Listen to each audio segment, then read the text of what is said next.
Look at you. You smell like failure in grease. My mother, Evelyn, blocked the dining room door, stopping me from joining the party I had just spent 10 hours cooking for. I cannot have my guests seeing a low-level risk analyst standing next to millionaires. It lowers the stock value of this family. She reached into her designer clutch, pulled out a crumpled $20 bill, and shoved it deep into my apron pocket. Take this for a cab fare and leave through the back door. Do not embarrass me. I walked to my 12-year-old sedan, the gravel crunching under my sensible work shoes. Behind me, the sound of laughter and clinking champagne glasses drifted from the house. My brother Julian was probably toasting to his new venture, a cryptocurrency arbitrage firm that existed only on a glossy business card and a website he had paid a freelancer $50 to build. As I turned the key in the ignition, I let out a breath I felt like I had been holding for 3 decades. In the Fairbanks family economy, everyone had a role. Julian was the genius, the golden boy who was always one deal away from $1 billion, despite the fact that he was 34 and had never held a job for longer than 6 months. Bianca, my younger sister, was the star, an influencer who curated a life of luxury on credit cards that I knew were maxed out. And me, I was the black hole. That was what my mother called me when she thought I was not listening. I was the boring one, the one who absorbed light and gave nothing back because I refused to play their game of smoke and mirrors. I was a senior risk analyst for a major insurance firm. My job was literally to look at disasters and calculate how much they would cost. It was fitting, really. I spent my days analyzing data for clients, and my nights analyzing the slow-motion train wreck of my own family. They called me stingy because I drove a used car and lived in a studio apartment. They called me ungrateful because I did not applaud Julian's delusions. But they never called me when the bills were paid. They only called when the lights were about to go out. I emerged onto the highway, the city lights blurring past me. My mind drifted back to a Tuesday afternoon 3 years ago. It was the day of Evelyn's prestigious bridge club meeting. I had come over to drop off some groceries, only to find her pacing the hallway pale and trembling. The power company had just sent a technician to disconnect the electricity. She had not paid the bill in 7 months. The total Rs were $4,200. She grabbed my arm, her nails digging into my skin. Maya, the ladies will be here in 20 minutes. If the lights go out, I will die of shame. You have to fix this. She did not ask if I had the money. She did not ask if I could afford it. She just demanded a fix. I had just received my annual performance bonus. It was supposed to be for my retirement fund, but I looked at her panic and the old conditioning kicked in. The desperate need to be useful. I pulled out my phone and paid the entire balance right there in the hallway. $4,200 gone in a single click. When the technician left and the light stayed on, Evelyn did not hug me. She did not say thank you. She smoothed her silk blouse, looked at my off-the-rack cardigan and frowned. You really should buy better clothes, Maya. That sweater is pilling. It makes you look destitute. Then she opened the door for her friends, smiling as if nothing had happened, leaving me standing in the shadows of the foyer. I gripped the steering wheel tighter. For years, I told myself I was being a good daughter. I was helping. But as I drove away from the ancestral home with $20 in my pocket, the truth finally hit me with the precision of a mathematical equation. I was not their daughter. I was their insurance policy. I was the unacknowledged safety net they relied on while they walked the tightrope of their own vanity. They thought I was boring. They thought I was safe. They forgot that my entire career was built on spotting liabilities. And tonight, for the first time, I realized that the biggest liability in my life was them. There was one detail about that afternoon in the kitchen that I did not mention earlier before Evelyn shoved the money into my pocket. While I was scraping duck fat off the roasting pans, I saw something in the recycling bin. It was bright red, the specific urgent shade of red that banks use when they want to scream at you without making a sound. It was buried under potato peelings and empty wine bottles, torn in half. But the header was unmistakable. Notice of default. I had fished it out while Evelyn was busy checking her makeup in the hallway mirror. I folded the damp, stained paper and tucked it into my bra. Now sitting at my small desk in my quiet apartment, I laid the pieces out like a puzzle. The document was a final warning. The mortgage on the ancestral home had not been paid in 4 months. But that did not make sense. I knew Evelyn Unk's finances. I knew my father had left her the house free and clear.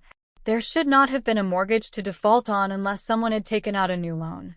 I opened my laptop and navigated to the county clerk's online portal.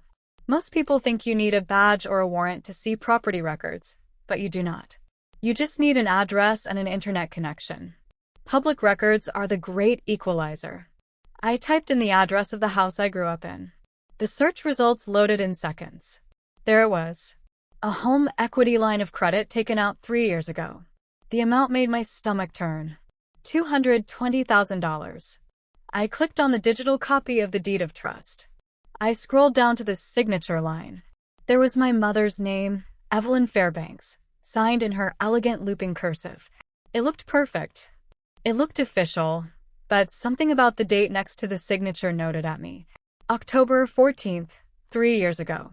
I stood up and walked to my filing cabinet. I am a person who keeps receipts. I keep tax returns from a decade ago. I keep warranties for toasters I threw out years ago. And I kept the medical files from the time I took 2 weeks of unpaid leave to nurse my mother through her extensive cosmetic surgery. I pulled the file labeled Evelyn Medical. I flipped through the discharge papers until I found the surgical log.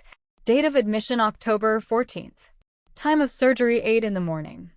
I looked back at the computer screen. The notary stamp on the loan document was dated October 14th at 10 o'clock in the morning. At 10 o'clock in the morning on that day, Evelyn was unconscious in a recovery room, her face bandaged, heavily sedated on painkillers. I knew this because I was the one sitting in the hard plastic chair next to her bed, holding her hand while she moaned about the pressure on her sinuses. She could not have signed that document. I looked at the witness signature on the loan. It was illegible, a scrawl. But I knew who had been house-sitting while I was at the hospital. Julian, the genius, the golden boy.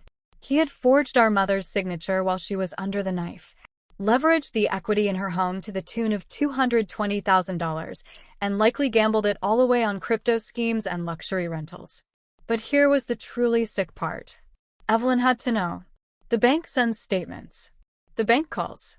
She had torn up that red notice, which meant she had seen it. She knew Julian had robbed her, stripped the equity from the roof over her head, and she had stayed silent. She chose to protect his crime rather than expose his failure. She was willing to lose the house to keep his secret. I sat back in my chair, the glow of the screen illuminating the dark apartment. They were drowning. They were dragging the heavy, gilded anchor of their own lies, and the water was rising fast. For years, my instinct would have been to dive in, to call them, to scream, to fix it, to pay it off. But then I looked at the $20 bill sitting on my desk, the payment for my dignity. I realized then that I was not the lifeboat. I was the shark. And sharks do not save drowning swimmers. They wait. I did not go to the police immediately. Police reports take months to process. Fraud investigations can drag on for years, often ending with a slap on the wrist or a plea deal that saves no one. I did not want a long, drawn-out battle. I wanted absolute, irreversible control. I called an old colleague from law school, a woman named Sarah, who specialized in distressed assets and private equity. We met in a quiet office downtown, far away from the prying eyes of my family's social circle. I need to form an LLC. I told her anonymous Delaware registration. We named it Nemesis Holdings. It sounded corporate enough to be boring, but I knew what it meant. The strategy was not to buy the debt from the bank. Banks moved too slowly for that. The strategy was to become the savior they were desperate for. I knew the foreclosure timeline.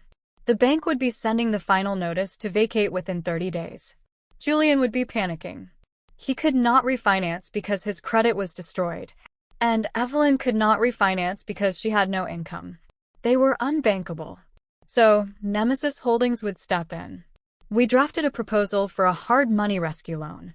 In the financial world, this is a loan of last resort. It is expensive, fast, and dangerous. We offered to pay off the existing mortgage and the fraudulent credit line entirely, rolling the debt into a new private loan. The interest rate was predatory 14%. The term was short 6 months, but to a drowning man, a shark looks like a log.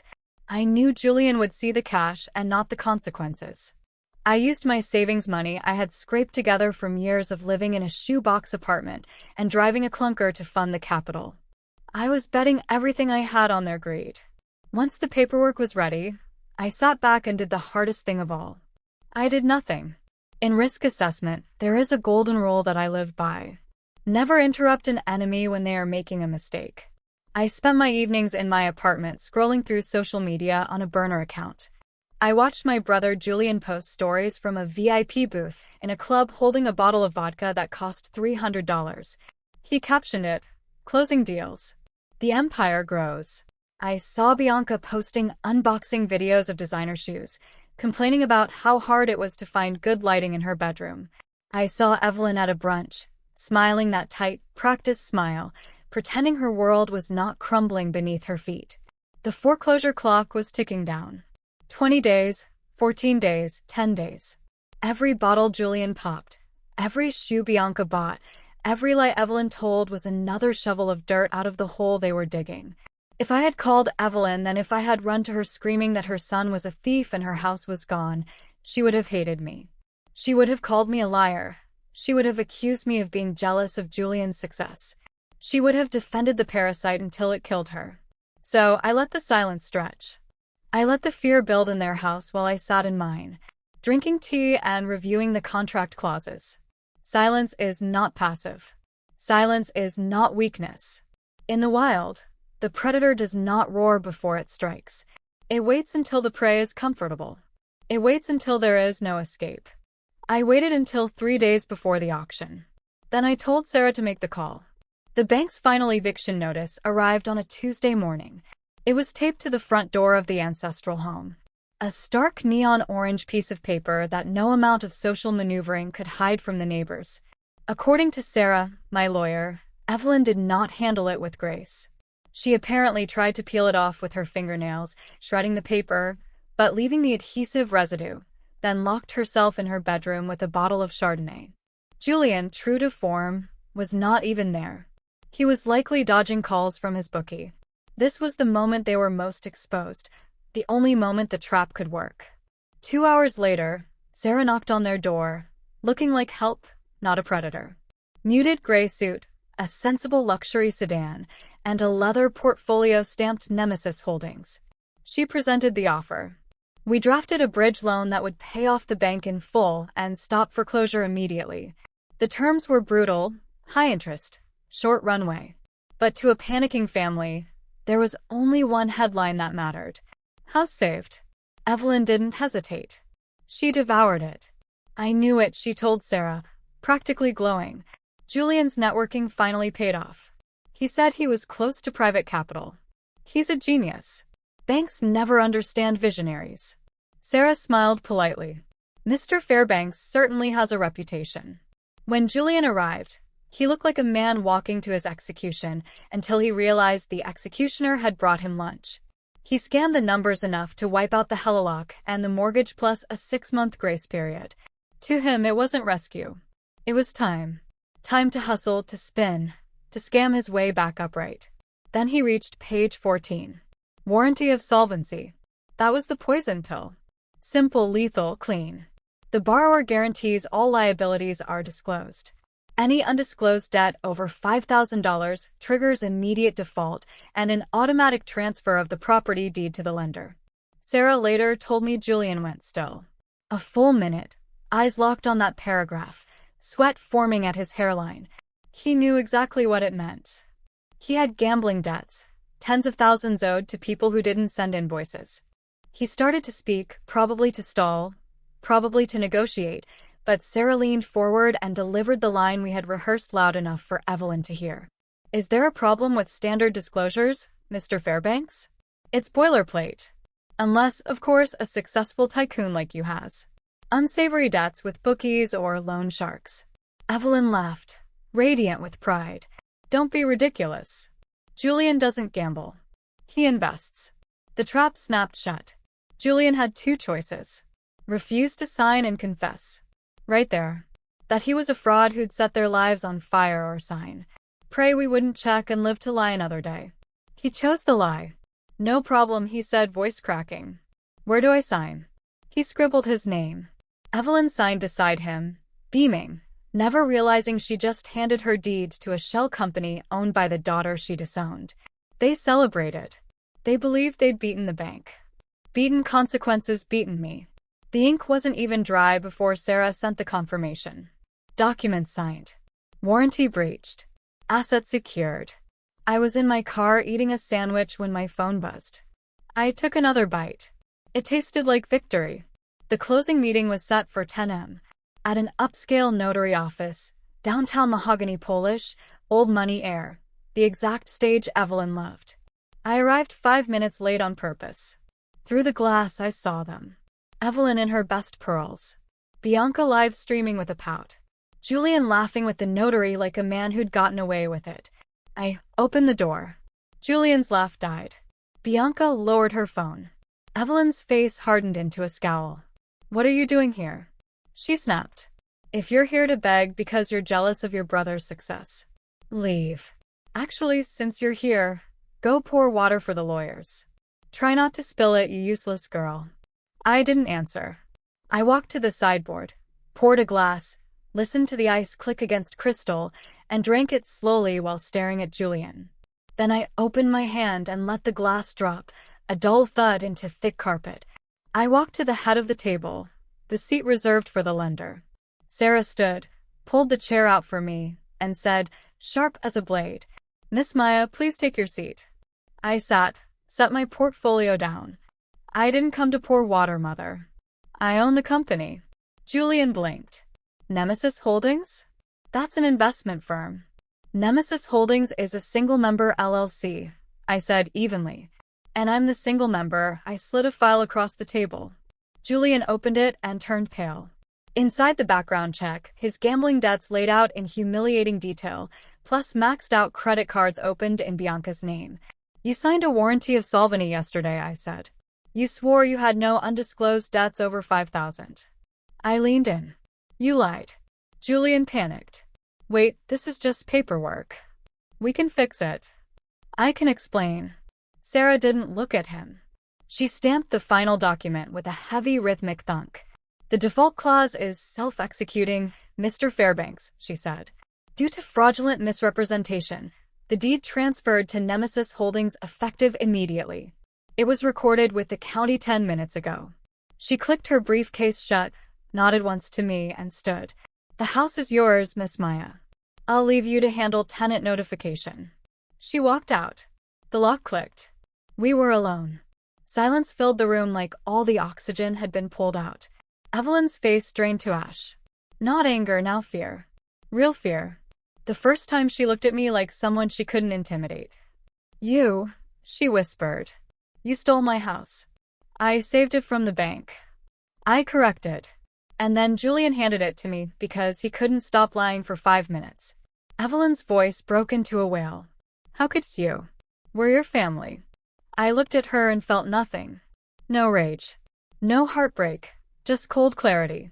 You want to know why this happened? I said.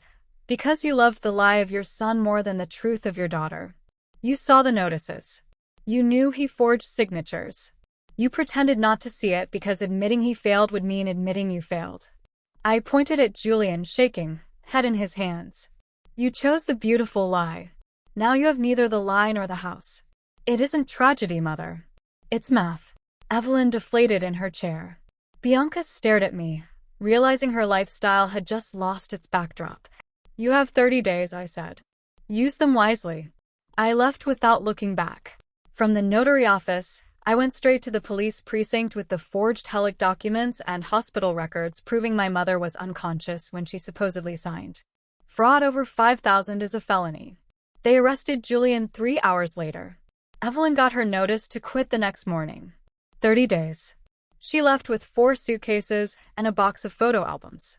Moved into a month-to-month efficiency on the edge of town. No dining room, no audience.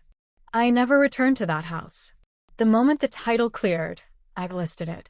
A developer bought it for land value and bulldozed the legacy Evelyn worshipped into modern condos. The proceeds went into my investment portfolio. The first time that house ever produced value instead of draining it. 2 weeks later, I sat in a cafe in Rome with an espresso. Finally, light. My phone rang. An unknown number. It was Evelyn on a prepaid, crying the jagged sobs of a woman with nowhere left to perform. Maya, please. I have nowhere to go. Can I stay in your apartment? Just a few weeks until Julian gets bail. I watched the Roman sunset and thought of every time she made me smaller. You told me you no longer saw me as your daughter, I said softly. I'm just respecting your wishes. I ended the call, blocked the number, and ordered another coffee. Have you ever been the safety net for people who treat you like a burden? Tell me in the comments.